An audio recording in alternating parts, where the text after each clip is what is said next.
thank you to Creative Mornings. Wow, there's a lot of you in this room. First off, we decided to open the bar after if anybody wants to stay for a drink. I know it's 10 a.m. But we're beer people, and that's okay. Absolutely no judgment. It's Friday. Oh yeah, it's Friday. Every day's Friday. Well, I'm Marissa, Carlisle, Clay's wife. I'm Clay, Marissa's husband. I'm from upstate New York. Woo! New York! Wow.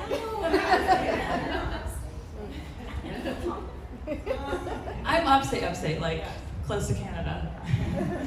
I grew up in an American-Italian family. My grandparents had restaurants.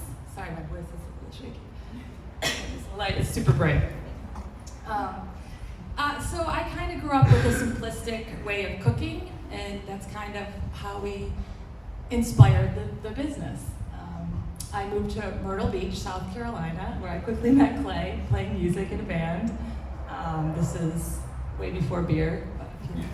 Yeah, Myrtle Beach was my first foray into brewing. My cousin and I went to college there together, and one day he looked at me and said, "We should become brewmasters." I was like, that sounds cool. We knew nothing about brewing or beer. I think our knowledge of beer was Busch Light at that point. So we bought a cheap homebrew kit. We switched our majors to chemistry. We even took up some German classes. We brewed one time. It was a disaster. Our kitchen was full of beer. We tucked that away, and I don't think we lasted a full semester of chemistry students. And we never really spoke about it again. But it planted a seed in the back of my head somewhere. 10 years down the road, I picked it back up again. So I guess it started there. Yeah, I was a hairdresser at the time. Any hairdressers in the room? Okay, wrong crowd. I'll skip that portion. But what I loved about working at a salon, I loved working with a group of women. I loved working with a team. So that was another thing that I wanted to instill in this place was women drink beer as well, and why not create a pretty space where everyone feels safe and comfortable. And then we moved to Raleigh to further our careers, Clay in music, mine in hair. I wanted to live in a bigger city, work in a bigger salon. And at the time, I was educating for a hair care company called Pureology. Does anybody here heard of that? Okay. And so I taught product knowledge, and I traveled a lot on the weekends, and I worked a lot during the week in the salon, about like over 50 hours during the week, and then I was gone on the weekends, or I was trying to catch some Clay's shows when I could, but I kind of hit a wall. This was like year 11 of doing hair, and I was just exhausted and burnt out, and this was like my identity, my passion, and I was like, uh-oh, like what do I do now? I remember we were driving back from Durham from one of Clay's shows, and he looked at me and he said, "I think I'm done with music." And I was like, oh, what? Okay. And I was like, I think I'm done with hair. Well, what do we do? So we Moved to Colorado. As one would, right? We packed it up, all of our stuff with our 2 really pissed off cats, and drove out to Colorado. We saved up some money. I mean, we were young and super fun and had so much energy. I mean, who doesn't at 27, And That's where we really started to become craft beer drinkers, I would say. Yeah, I'd say. I mean, breweries in Colorado are top notch, so that's when we really started dreaming about possibly opening something of our own. Yeah. I mean, this was a place that we wanted to go where we could soul search, reinvent ourselves, and reinvest in ourselves, really. But yeah, we traveled a lot, we hiked, we camped. I don't want to go camping again. I'm really, really good at it, and I don't want to be good at it. Stay in a hotel from now on. But yeah, there's nothing like a cold beer after a really long day of hiking, or just, even a workout or something. Yeah, and let's see. So we went to a lot of different breweries, and I was noticing the same thing. There wasn't like a woman's presence in the brewery scene. And I'm like, oh, come on. So we started, going to different places, like vineyards, wineries, tasting rooms, hotel lobbies, And then this is when I started to piece together what could possibly be a future endeavor. But at the time, we never even thought of that. Like, who would think we're going to open a brewery? Like, that's crazy. It's a huge undertaking. So that's when we started to do that in Colorado.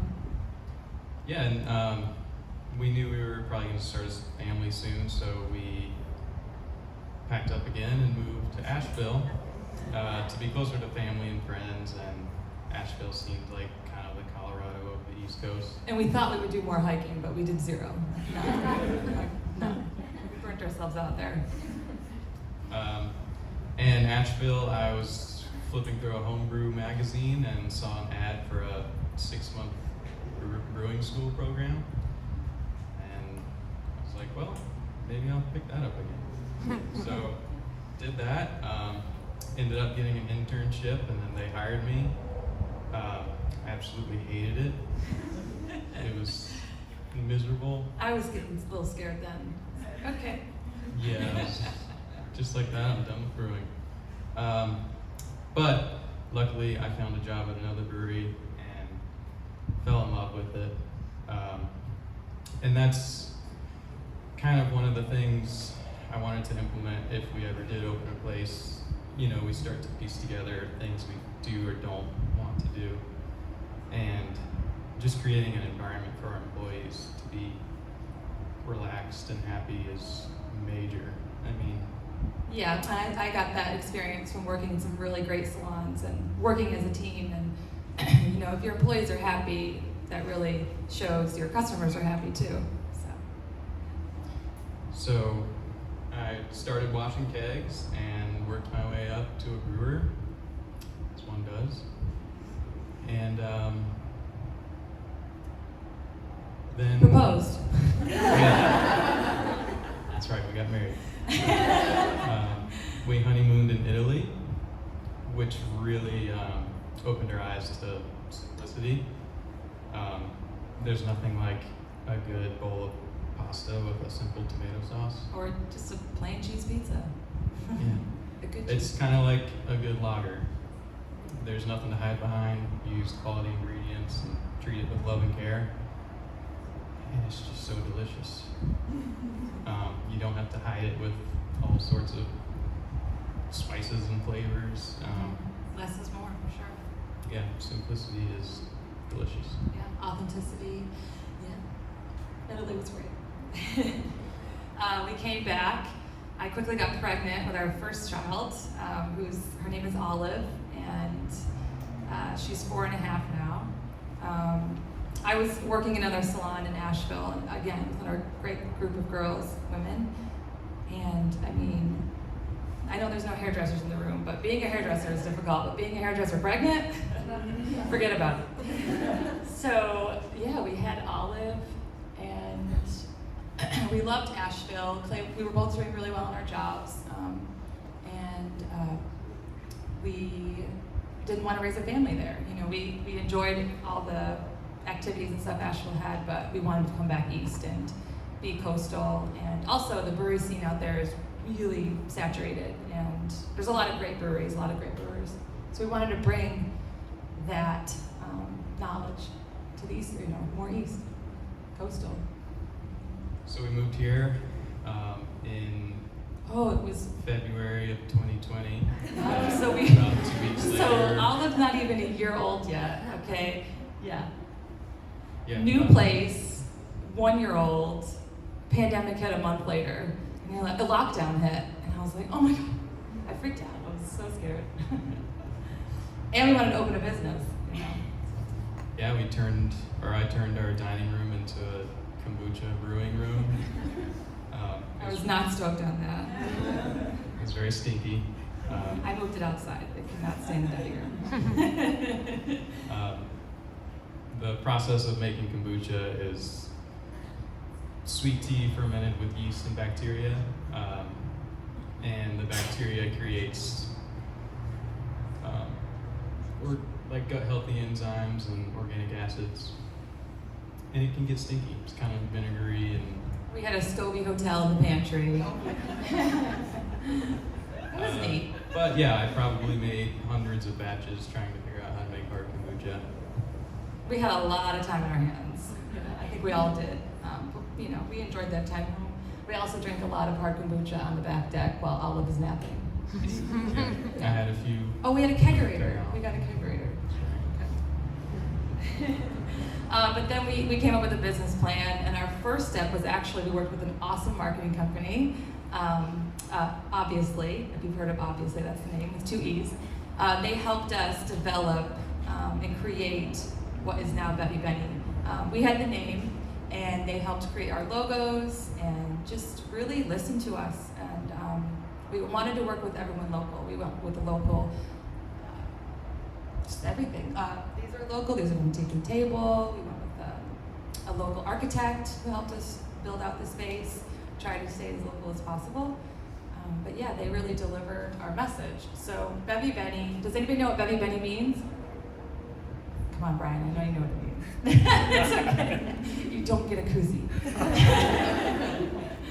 It means to drink well in Italian, and that's what we're all about, is not just drinking well, but being well. We want to bring conscious, mindful drinking to everyone, to women and families. We love to have the whole family come and feel safe and have a lower ABV beverage, so you don't leave here feeling full or drunk, or you can have a tasting. And that's pretty much what we're all about, to drink well. So yeah, starting a business during a pandemic is challenging. What was the? We were all. I don't think anyone in this room has lived through a pandemic, right? So there was a lot of firsts. Yeah, we didn't know what we were doing, but we figured it out along the way, I hope. Yeah. We had a lot of help. But yeah, during the pandemic, there were scarce materials, inflated prices. You couldn't find wood, and then we had a bunch of lumber stolen. Okay. But we did it. It took probably twice as long as any construction probably would. But if you are starting a business, those hiccups happen, and you learn a lot along the way, and they're okay, because it is still your passion, and you're still going to get through it. Yeah. We had to learn. We had to pick and choose what we really wanted. You have a beautiful vision in your head of what you want the space to look like, and then the price tags start coming in, and you have to choose what is really true to yourself. For example, the plant wall, the bane of my existence. But, he goes up there and prunes it and waters it. yeah, so we had some guy come pitch us a moss wall, which is basically just petrified moss. It's not living, so there's no maintenance and lasts forever, and it's cheaper. And so I was like, yeah, let's do that. But our architect came to us and was like, you guys, I don't think that's really who you are. I think you're more authentic. You're going for that vibe. Gotta go with the living wall. Yeah, and we worked with a local architect, Synchronicity. Yes. Who were an amazing team too. And I'm glad we went with it. It's definitely a focal point. Yeah. Yeah, so that's the style that we wanted to bring into the tap room. Again, like a more of a woman's presence. I love the Mediterranean feel. I wanted to use natural materials, real stone. Those are all, hand cut. Moroccan tile, wood, leather, and just keep it simple. White walls to showcase some artwork. I love greens, as you can see my pants are bright green. But yeah, just keeping it simple and not taking away from anything else, but also, not that the beer is simple, but just using organic materials is what we really wanted to do. Yeah. Fresh plants, we have lots of citrus outside. Yeah. And the beer is simple. Lagers are simple. If you don't know, a lager is just a beer fermented with lager yeast at colder temperatures. So it produces clean, crisp beers. They're typically only one malt involved and one hop. So yeah, they're simple in a way. And They take a long time to make, though, to truly lager. low and slow. It's like a good Brisket. brisket. Clay's vegetarian, so he likes when I say stuff like that. Or like cold brew. Okay. Low and slow. Yeah. But again, another thing we wanted to do, not just create a beautiful space, but beer and hard kombucha and wine brings people together, right? It's a conversation starter. It's how we relax at the end of the day, or 10 a.m. after this week.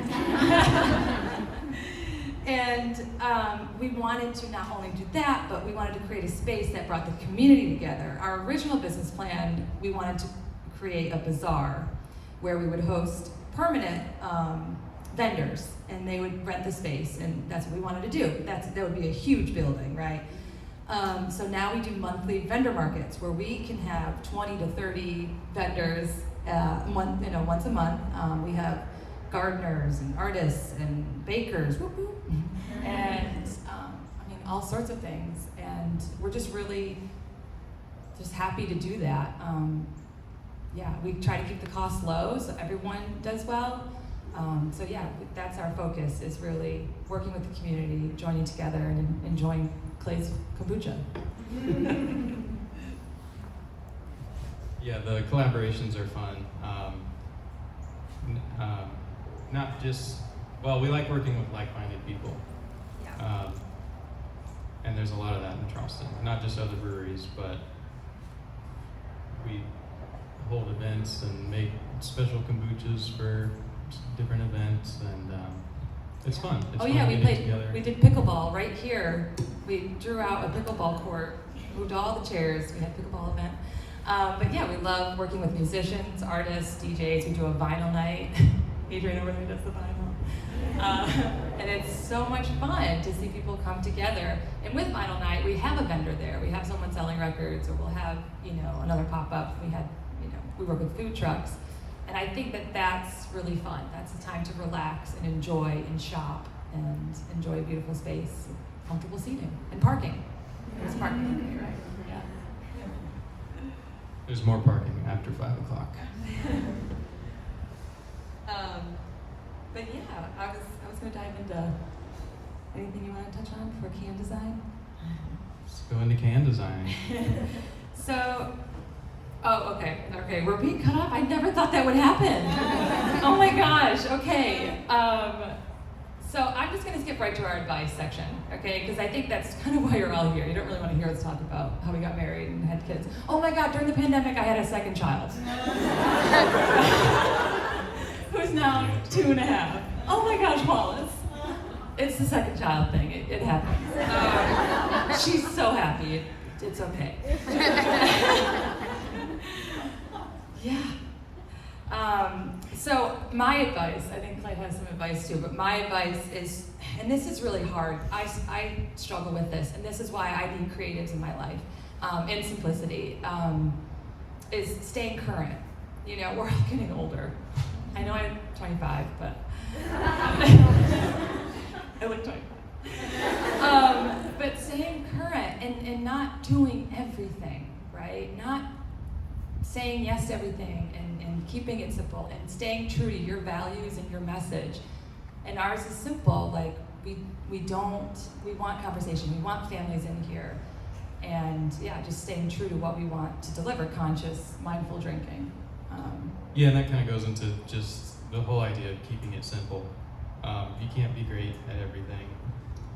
You gotta choose one or two things that you can be really good at and go for it.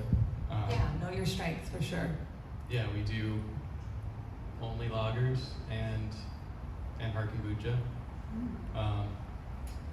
And I just trying to perfect them as we go on. Some breweries I walk into and it's they make everything under the sun, which is fine, but I'm kind of like, maybe they haven't found what they're good at, so they're just trying a little bit of everything. Kind of the same as restaurants. You don't want to go into a restaurant and have Italian and sushi and Mexican. Yeah, honing in on your craft is good. And also hard kombucha, I don't know if we even explained what that is, but it's gluten-free, it's low sugar, it's a probiotic, and we make it alcoholic, in a nutshell. And it tastes delicious. Yes, it's not stinky. It's not sticky, and you can When it's enjoy finished. kegs on your back deck at any time.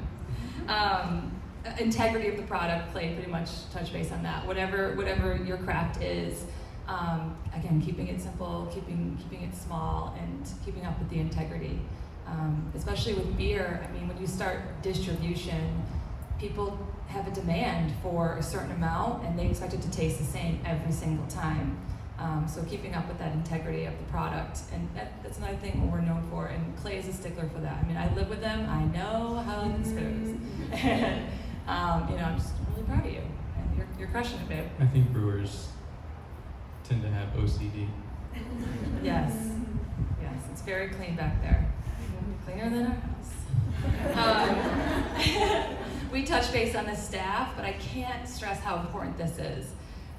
When we hired our staff, I didn't hire people who only worked in breweries or who were just beer obsessed or anything. I hired people who wanted to be here. And also, we pay them well, because I think that's really important. They feel valued. Honestly, most of the people that work here have full-time jobs, and they just want to be here one day a week. We have one guy who we supported his whole journey through his PT school, physical therapy, right? And now, we followed him along his journey, and now he just works Sundays, and it's great. Luke, come see him, it's great. Keeping up and making sure everyone's, happy in their space. You can't keep everyone happy all the time, but checking in with your staff and bringing in that team feel is so important. Team building, and just supporting them in their journey, whether it's within Bevy Benny or not, and we enjoy travel, we want our employees to travel, we try not to say no when they want time off. All those things are really important. Keeping it simple, right? Keep it simple. Yeah. And I think that's it. Thanks, Are we done?